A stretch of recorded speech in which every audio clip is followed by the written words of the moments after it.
Hello everyone, welcome back to The Old Man and the Read. My name is Jerry.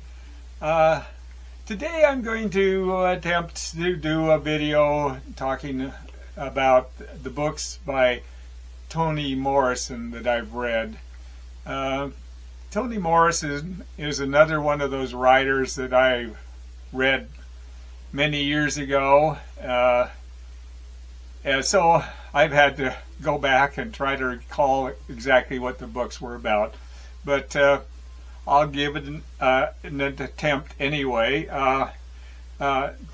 Morrison was born in 1931 and died in 2019. And she's an American novelist. She's really one of the most highly acclaimed writers of all time.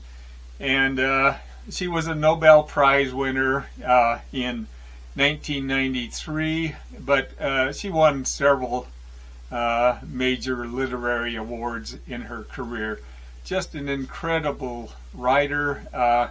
Most of her subject matter dealt with racism in America, and it was about being black in America. She's several of her books expose the emotional and psychological trauma that racism has on its victims, and she could express it just so beautifully. She's a very lyrical writer, and she often opened her chapters with a very poetic passage. Just an exceptional writer. So I'll show you the books I've read. I haven't read everything. I read most of her earlier books. Haven't read any of the more recent ones, I don't think. But I'll show you what I've read. The first book I have is The Bluest Eye.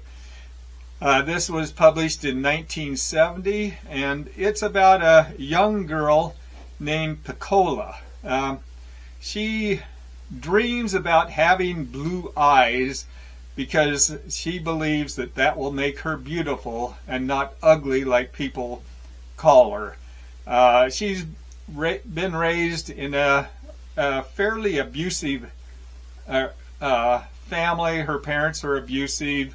Her father sexually abused her, and her mother pretty much ignored her.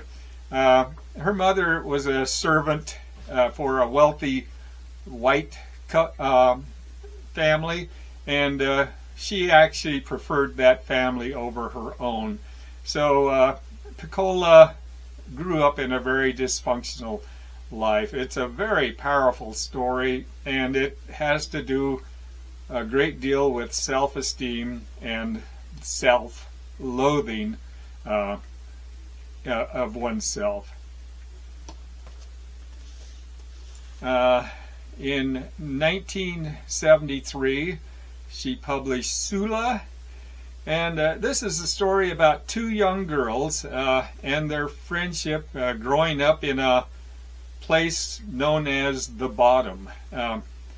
One of them, Nell, grew up in a very stable family, while the other, Sula, was in a really dysfunctional situation.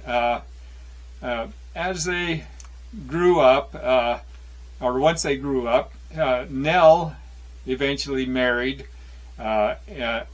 into a fairly normal marriage, and but Sula had multiple sexual affairs and just very discontinued her dysfunctional ways. And each of them eventually went their separate ways. But then years later, they reconciled for a short period, and but again split up.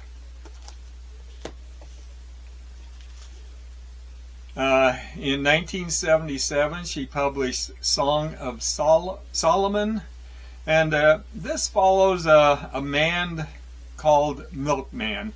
And it follows him as he grows up as a black man in the middle of the 20th century in America. But he grapples with his identity, and he ends up in a quest looking to find gold. But in his search, he met hardship, but he also gained maturity. It's just a very multi-layered book, and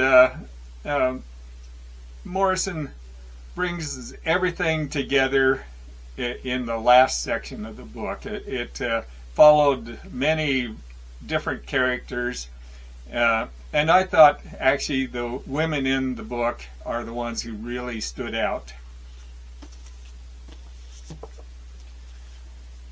1981, she published Tar Baby, and this follows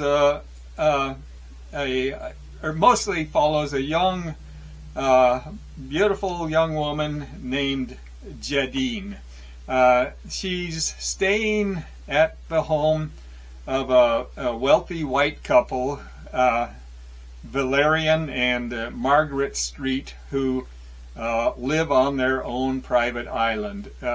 She's the niece of the servants for that couple, Sidney and Ondine. The white couple are just completely dependent upon the two. Jadine had been educated in France and was a model, but one day a black man was found hiding in the closet of Margaret. This set off a little bit of a panic, but eventually he was befriended everybody in the family. His name was Sun, but he entered into a kind of a flirtatious relationship with Jadine, and then there was a confrontation between Margaret and Ondine, and this sent everything into kind of a tailspin. Then Jadine and Sun escape, go to New York together, have a relationship, but then that eventually deteriorates. In 1987, she published Beloved. This is probably, I think, her best-known book. Just an extraordinary book. This is a story about an escaped slave, Seth, who has murdered her own baby to prevent her from being recaptured and taken back into slavery. This haunts Seth throughout her life, the memory of the murder, and then she meets a young woman called Beloved, and she believes that this is her dead daughter, and that's where the story really takes off. In 1992, she published Jazz, and this is set in 1926. This is a period when black people were moving north to get away from the racism, but discovering that the North had extreme racism itself. It follows a man named Joe Trace. He's a man in his 50s, and he murders his 18-year-old mistress, Doris, when he found that she had been having an affair with another man. During the funeral, Joe's wife cuts Doris's face out of revenge as she lay in the coffin.